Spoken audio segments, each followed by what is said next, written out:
considerando, obviamente, fora de Corinthians e Flamengo, né? O Vitor Pereira tem 2 títulos da Supercopa de Portugal, uma Copa da Grécia e uma Supercopa da China. Vices de Supercopa da UEFA, Taça da Liga de Portugal, Copa da Turquia, Copa do Rei da Arábia Saudita. Já o Dorival Júnior tem 7 títulos de estadual em vários comandos aí, uma Copa do Brasil e uma Recopa. Vice uma vez no Paulista, uma vez no Mineiro, uma vez no Supercopa do Brasil e uma vez na Copa do Brasil também. História os dois têm, né? Como tem esse confronto também. Vamos chamar então a Mari Pereira, que está lá na Neoquímica Arena, acompanhando o ambiente. E aquela discussão, Mari, também, que muitos torcedores têm nesse momento, se é a maior decisão da história da Copa do Brasil. A Copa do Brasil tem grandes confrontos, né? Decisivos. Mas essa, como é que você classificaria, hein, Mari? É a de maior expectativa? O que você está sentindo aí? Final de milhões, né? De milhões e final das multidões. Eu acho que sim, Bruno. Acho que não sei se, acho que é um pouco injustiça falar que é a maior da história da Copa do Brasil, por respeito também às outras finais, né? As outras equipes que já disputaram esse título, mas acho que sim, é uma final para ficar para a história, tem tudo para ficar para a história, os momentos dos times, o momento que o futebol vive, eu acho que gera toda essa expectativa, casa cheia nos 2 confrontos aqui em Itaquera, depois a volta no Maracanã, esse ano de Copa do Mundo que pode ser especial, principalmente para o Pedro do Flamengo, então acho que tem alguns elementos que fazem dessa decisão uma decisão histórica que provavelmente a gente vai falar sobre ela aí ao longo dos anos. Agora a gente vai ver se realmente dentro ali das 4 linhas, que é o que interessa, os times vão corresponder, mas eu coloco sim como uma das principais finais da Copa do Brasil.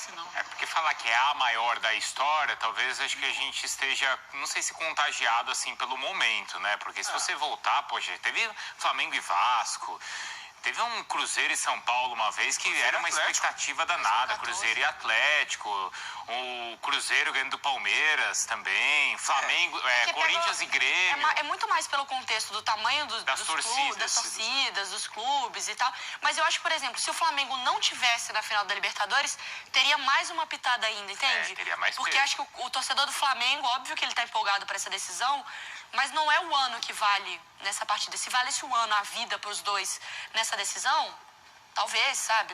Não sei. Poderia ter uma pitadinha um pouco maior. Eu acho que é isso. A leitura é a maior final porque tem as 2 maiores torcidas. Aí, vamos voltar aqui à história de ontem, assim, quais são os critérios para definir a maior final. Mas é uma final, com certeza, que chama mais a atenção do público torcedor, né? Dessas torcidas gigantescas que tem Flamengo e Corinthians no Brasil inteiro. Então, vai com certeza ter uma enorme repercussão, uma enorme audiência, isso tudo conta. Ela é a mais midiática. Pronto, acho que é uma boa decisão, uma boa definição. Porque a maior, a gente vai ver dentro do campo. No meu critério quais foram os melhores jogos e tal. Então, ela não aconteceu, pode ser que ela venha a ser. É a famosa final do engajamento esse ano. Essa engaja. É final do engajamento, não é? Essa aí, é isso aí.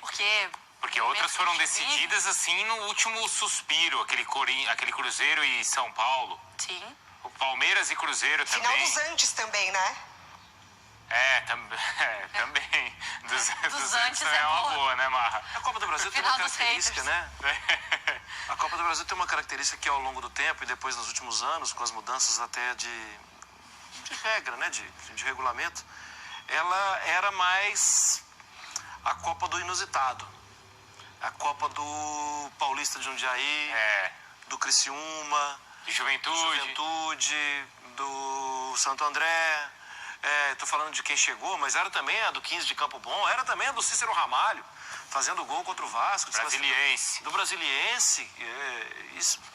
Mas com a mudança na configuração de disputa, eu acho que cada vez mais a gente vai falar, essa é a principal Copa, porque as grandes, enormes camisas, elas estão chegando com muito mais frequência final.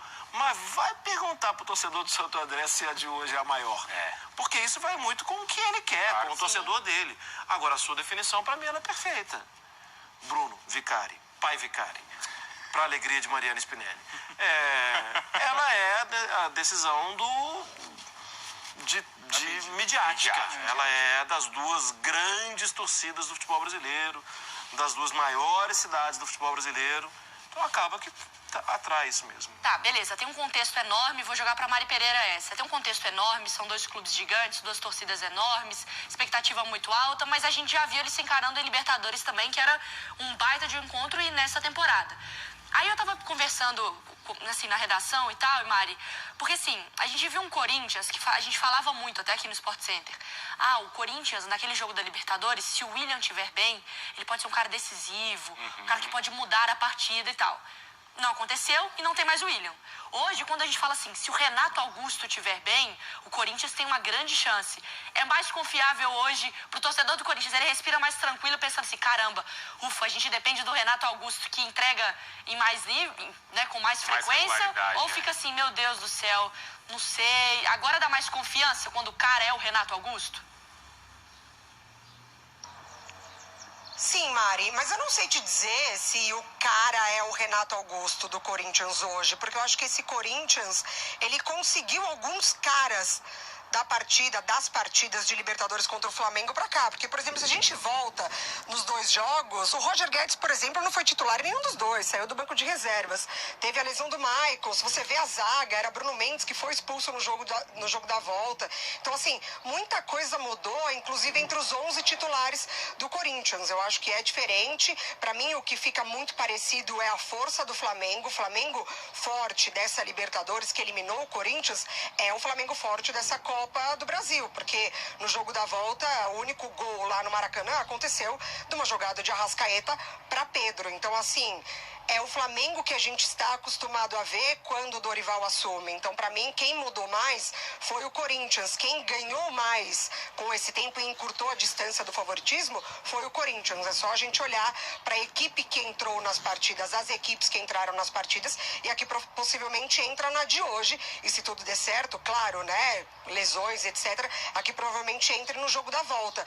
Mas eu acho que é Renato Augusto hoje, é Yuri Alberto, é Roger Guedes, é o envolvimento ali entre os jogadores da frente, é a entrada do Fausto Vera, que entrou muito bem para dar uma proteção à zaga e também uma qualidade na saída de bola. Então acho que algumas coisas mudaram, principalmente para esse Corinthians. Porque, por outro lado, o Flamengo não piorou também. A gente pode falar que o Flamengo melhorou ou piorou, é o mesmo Flamengo, não é? É o mesmo o que vocês Flamengo, acham? é o mesmo Flamengo de alto nível. E relembrando o que o Eugênio falou na primeira hora, é o mesmo Flamengo com todos os olhos em decisão. Ou seja, é mais perigoso ainda, né? Sim. Mas eu concordo com a Mari. Antes era mais fácil a gente pensar em um personagem. Por quê? Porque era menos coletivo. E era mais o individual daquele cara vai resolver. O Corinthians hoje é melhor coletivamente. Eu acho que o Corinthians deu uns passos para frente. Uns não, vários passos para frente. Aí alguém pode contra-argumentar, mas jogando fora de casa, mas no Brasileiro. Cara, isso é uma final de campeonato. Esse é um momento de todo mundo estar muito concentrado, de não permitir que um olhe para outra coisa e não para o campo, sabe? Esse é um momento de máxima concentração do Corinthians também. Agora, sei lá, vou falar um negócio aqui. Fala. Eu acho que a gente também, não sei se o Eugênio vai concordar comigo, Mari, Marra, Bruno, sim, a gente tá fazendo o nosso trabalho aqui de analisar, de criar cenários, também de entrar, o torcedor ele entra na pilha, o torcedor de todos os lados, Mas assim, a gente não viu um Corinthians ainda que, caramba, vai destruir o Flamengo. Às vezes eu tenho medo da gente estar criando uma expectativa em cima de um Corinthians que a gente não viu. Concordo. E que a gente está esperando ele aparecer em uma decisão. A gente que tá ele pode, imaginando, né? A gente tá falando a maior final. Pode o Flamengo chegar lá e meter 2-0, 1-0 no Maracanã, hein? A gente já viu o Flamengo fazer isso várias vezes na temporada, né? Eu não sei o que é a gente tentando criar um clima do que o Corinthians pode. Óbvio que o torcedor, ele tá assim... É hoje que vai mostrar isso. E tomara que caia a boca de todo mundo. Mas nesse momento, pra gente, é muito mais uma hipótese do que a gente imagina do que eu vi. Eu concordo em parte com o que você está colocando.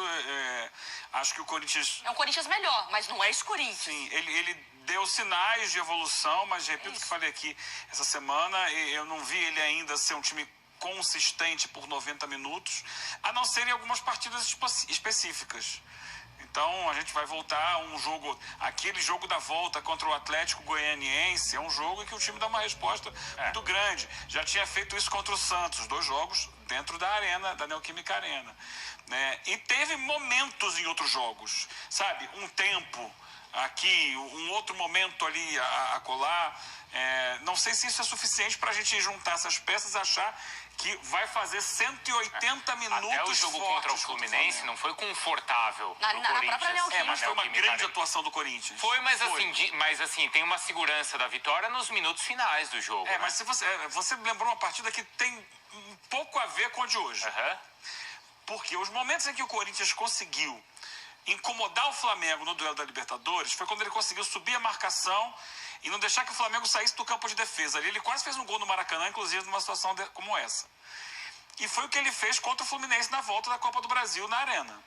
Eu acho que, especialmente aquele início de jogo do Corinthians, porque depois, ele, ao abrir o placar, ele muda a postura, ele espera e passa a jogar no contra-ataque. É uma outra situação.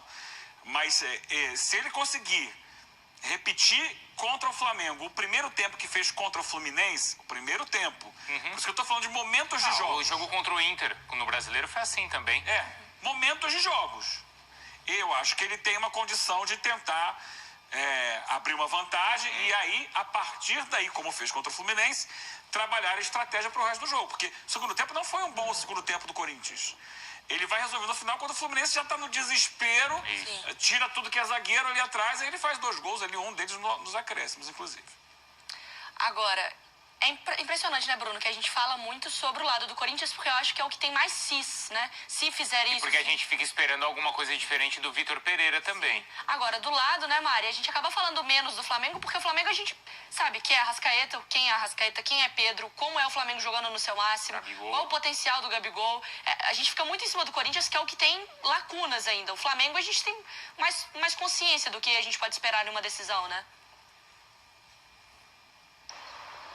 Sim, é isso mesmo. E quando a gente fala desse elenco do Flamengo também, a gente não pode esquecer que é um grupo acostumado a decisões. O Gabriel, por exemplo, está chegando na sua 12ª final em 4 anos de Flamengo. Então tem tudo isso também. É um time que com os anos foi criado, um grupo criado para pegar a casca de decisões. Esse Corinthians não. Tem peças individuais, mas no coletivo, muita gente nova para chegar em decisões, inclusive com o próprio treinador, né? Assim como o Dorival, mas o Vitor Pereira também. O Vitor Pereira, quando ele chega no Corinthians, não tem esse peso e essa obrigação de chegar às finais. Ele não condiciona a permanência dele a títulos, né, no Corinthians. Tem questões familiares aí para ele resolver. O Dorival não. O Dorival, ele chega no Flamengo para salvar a temporada do Flamengo, e a temporada do Flamengo, ela só é considerada salva se chega em decisões. Por conta do investimento, por conta do valor desse elenco, por conta de tudo que a gente já falou. Então é um Flamengo com um trabalho mais consolidado, com um trabalho mais regular e atuações regulares. Por isso que não gera tanta dúvida, né? Não cria expectativas do o que será que a gente pode ver desse Flamengo. Vocês falam do Corinthians, sobre não vimos até agora uma partida do Corinthians que dê para falar, esse jogo é o jogo para espelhar e fazer contra o Flamengo. O Flamengo a gente tem vários para dizer, se fizer assim contra o Corinthians, vai ganhar. Se fizer assim, repetir aquela partida que jogou contra tal, tem possibilidade de conquistar o título. Então o Flamengo muito mais regular do que esse Corinthians atual. Mari, já você volta então pra gente falar mais